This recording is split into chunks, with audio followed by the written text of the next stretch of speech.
while the rest of the world has been concerning themselves with flags and men wanting to become women and women wanting to becoming men, in the economic world and technological collapse world, we learned that Microsoft is cutting 7,800 jobs, and a lot of this is coming out of their cell phone business, their smartphone business, and they've been losing money for every device that they've sold. And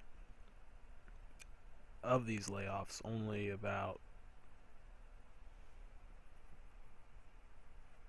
200 are coming from, or 2,000 are coming from the US. The rest are from overseas divisions. But still, these layoffs are a foreshadow of what's to come with the Trans-Pacific Partnership. And Microsoft also is one of the companies that says we have a shortage of qualified American workers, and so we need more H1B workers. But that's untrue, and it just shows that there's a shortage of American workers at the rate that they want to pay. And of course, as a business, they're always going to be looking to cut costs. So I mean, just this is expected. And a few weeks ago, in June, Disney did the same thing. They fired some workers and then made them train their H1B replacements. But after some backlash from the public, and they made a big deal of it in the media, they reverted that decision and hired him back. But that's just temporary. It shows what they're really thinking, what they plan to do all along. And these companies, they say they like to save money, and they keep so much money offshores. And Microsoft, they just laid off all those people to save money, but they keep so much money offshores, and they should be paying that money to reinvest in American society, but they don't, because ultimately they don't care. They being the executives and board members that run and control the company, the means of production. Unemployment rate falls to 5.3%, but that's for the wrong reason, because it seems people stopped looking for work and they gave up. And then also our average hourly pay was flat. So that's not good to see.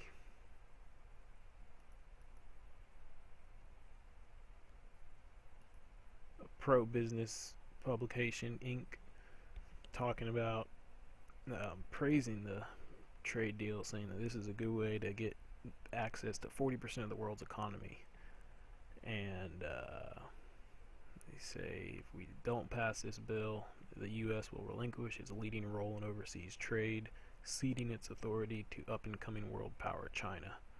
The country has its own trade bill for regional partners in the making.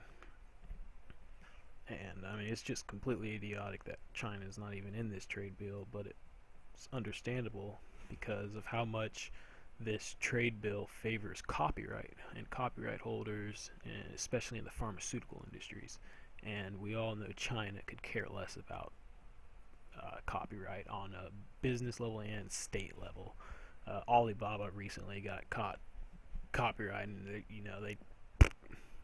We're sorry, it won't happen again, but rest assured, the counterfeiting market and copying market in China is booming and well alive. And so that's pretty much the main reason why, the long and short of it, why they're not in this trade deal. And then also, this trade deal is so bad for workers here, the working class, middle class America, that we would need another part of it passed called the Trade Adjustment Assistant. and that would be $450 million annually to assist workers displaced by trade agreements. So they know, these workers are gonna be. It's expected. I mean, come on, you guys, it's right in your face. And a good movie that shows the ultimate outcome of what could happen if every job is outsourced is Sleep Dealer from 2008. Good movie. It's a hidden gem.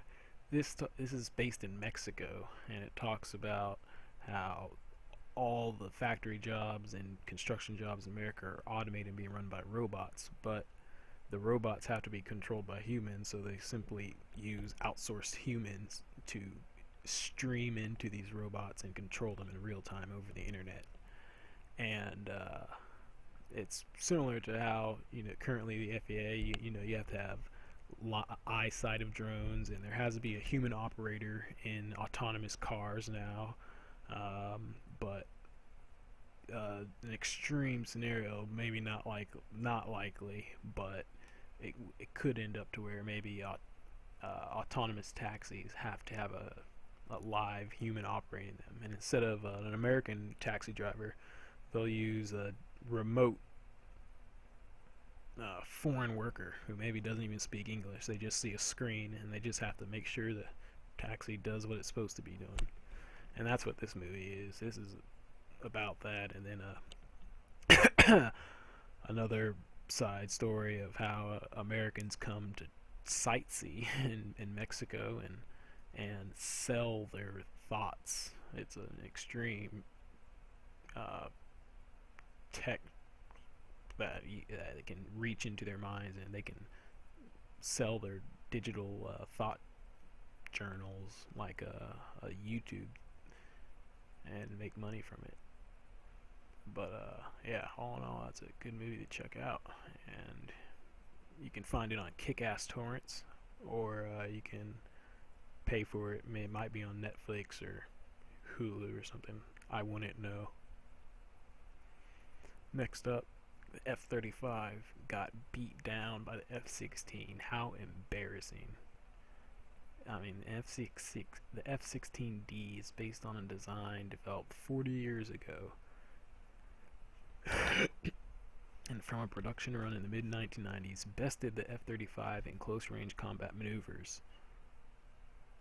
And even there was an article a couple months ago about the $400,000 helmet.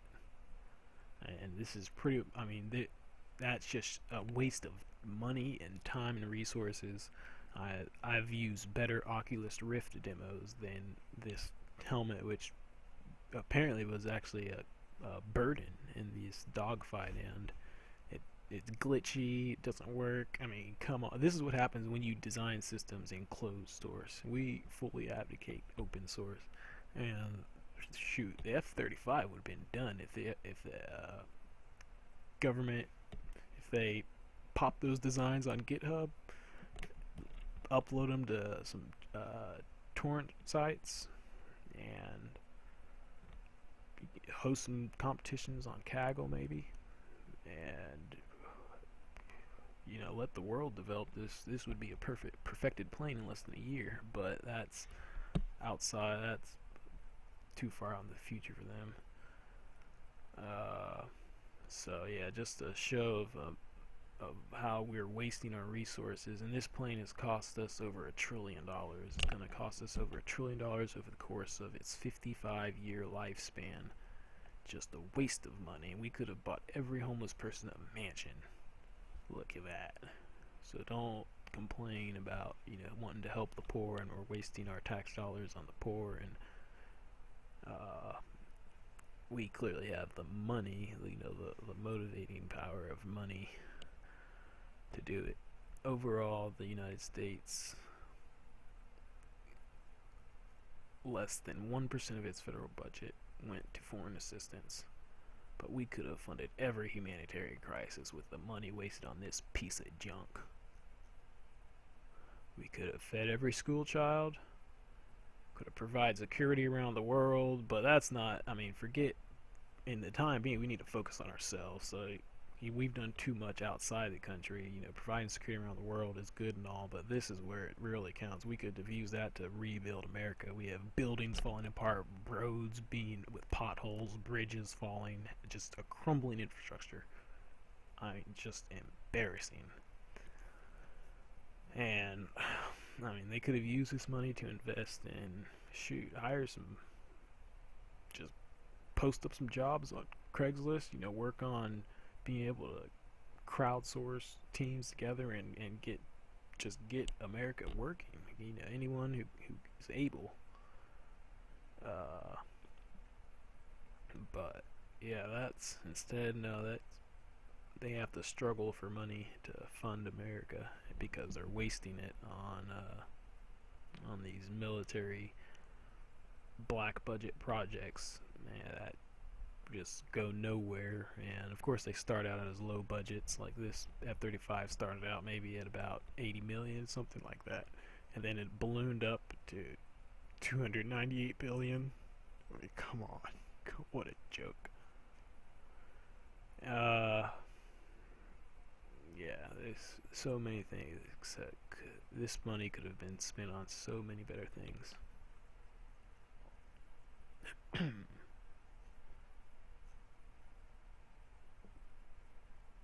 Too bad the OPM hack didn't get this.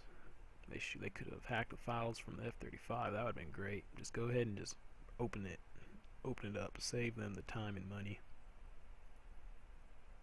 They too will learn that the age of secrets is over. That includes them. We have drones coming to America now. And remember, this is all part of the ploy to get you to accept complete and total domination by technological elite that Eisenhower warned about. They're saying, yeah, these are going to deliver. This is going to deliver medicine to your grandma. It's going to, feed the hungry. It's going to bring world peace. But first of all, these drones are being developed by a foreign country and company, Australian company named Flirty.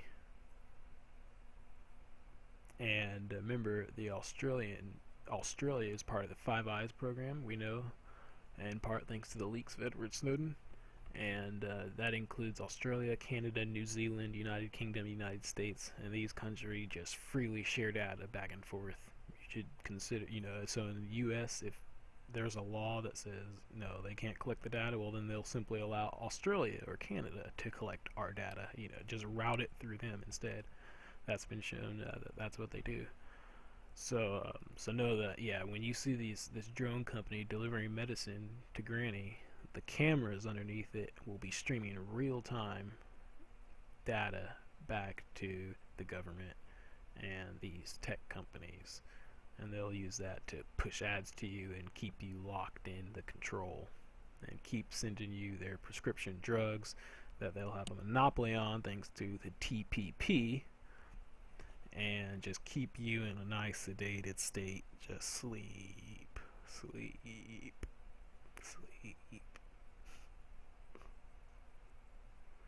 So, yep, that's the latest news from our technological collapse. Stay tuned for more.